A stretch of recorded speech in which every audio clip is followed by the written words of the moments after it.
Hi, I'm Pantazi. Today we're going to be talking about the final Hohan Soken Kyusho target in this series. There were 44 in all. There were several that caused fatality. There were some that just did physical damage, and then there was a whole host of them that caused fainting. Now, in this last series, we were covering the lower kondon, or the lower gate, that below the waist, on the legs. And what we were finding is there were 9 targets, and the 9 targets were all causing fainting. Now, you do this in many different ways. The easiest way, of course, is to lower the blood pressure in the individual to cause the fainting. The unconsciousness can also be derived from a neurological shock that you've seen many times in the series, and of course on this channel and in the videotapes. Now, this target is called Sobi. Sobi is on the calf. It's called the lower part of the thigh on Hohan Soken's notes. And he notes that he wants to attack it with a kick. Now, you can do this with a fist, an elbow, many different weapons, depending on your position. If you're doing just standing martial arts fisticuffs, where you're doing the striking back and forth in your karate kumite, for example, and you get behind the person, you can kick this, okay? But if you're in grappling, you could dig an elbow into it. If you're in the right position, you could put a fist on it, a knee on it. There's many different ways to access this target. You could even get it into a leg lock, where you're over the top of the person's leg and you're pulling up almost like you're doing the kata opening salute. And you can pull up on that, and you can cause a similar effect. It has to be strong enough to get through the person's calf muscles. So if you have a person with large calf muscles, it's going to be much more difficult. If you have a person with thinner legs or thinner calves, or the muscles relax because the foot, instead of being in an upright position, is pointed, so it relaxes the calf muscle, it'll be easier to get into. So what is this target that causes fainting? Well, it's part nerve and it's part blood vessel, okay? There's the tibial nerve, and you also have the tibial artery in this location.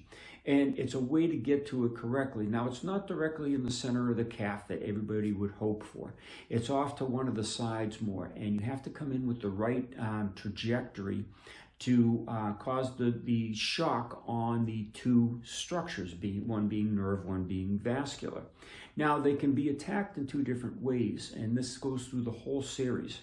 Especially with the arm techniques, we were doing all blood knockouts on the arms, and there was about six of those. And when you did it, you had to draw the blood in a certain particular manner.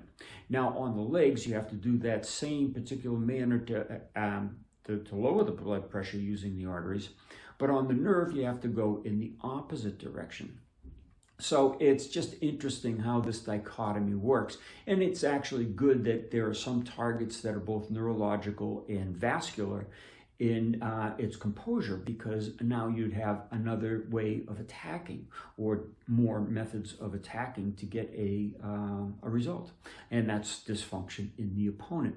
Now, the fainting would become on the artery.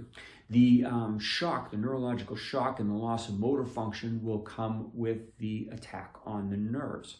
So again, they're embedded in the calf, and they can be done with a kick. You have to get behind the person, so your skills or your luck has to be such that you have gotten behind your opponent to access these targets. Now, we're going to go into the anatomical structures. We're going to take the 3-dimensional model, we're going to twist it, we're going to turn it, we're going to show you the depth that the structures are in past the muscles, what proximity, how they lie against the shin bone, and how best to use your trajectory to send that messaging where you want it to go. And then in the demonstration, we're going to show you how it can cause fainting and altered states of consciousness with just an attack.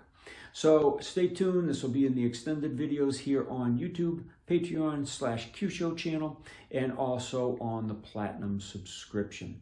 And on the Platinum subscription, we've added all 44 of these targets. So there are 44 films for you to watch that are just Hohan Soken target related.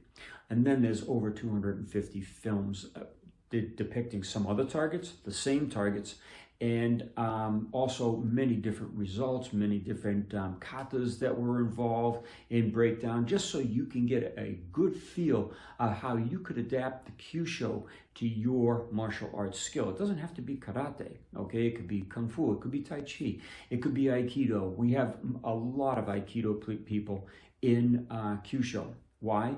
Because of their sensei. Okay, Morihei Yoshiba had always stated that atemi was the most important attack in the Aikido, okay? And it's to set it up or finish the Aikido move. So there's many different styles that are involved. Wing Chun was all directed toward the dim mak points, which are more blood vessels. The wooden dummy, as a matter of fact, is your training surface for the dim mak, or the Kyusho, if you want to use a Japanese term. And you could use the wooden dummy, I do personally, and I use it for nerve attack as well, because it's going to be the way you come in on the wooden dummy that helps you harden the knuckles, train the knuckles, and also train the trajectory on that specific nerve or blood vessel. You even look at Bruce Lee, okay? In one of his books, he put his Kyusho targets down, and those are easily struck when you're striking on to the wooden dummy.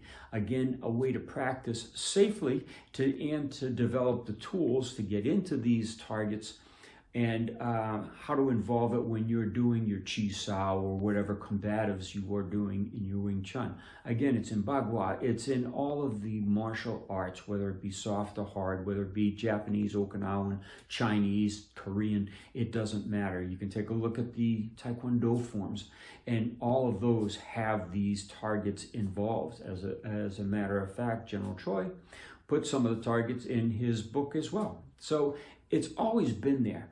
It's our eyes that have to open to see this.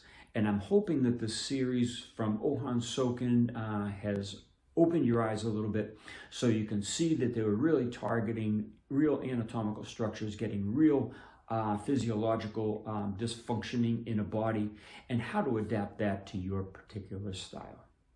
Thanks for watching, and we'll see you later.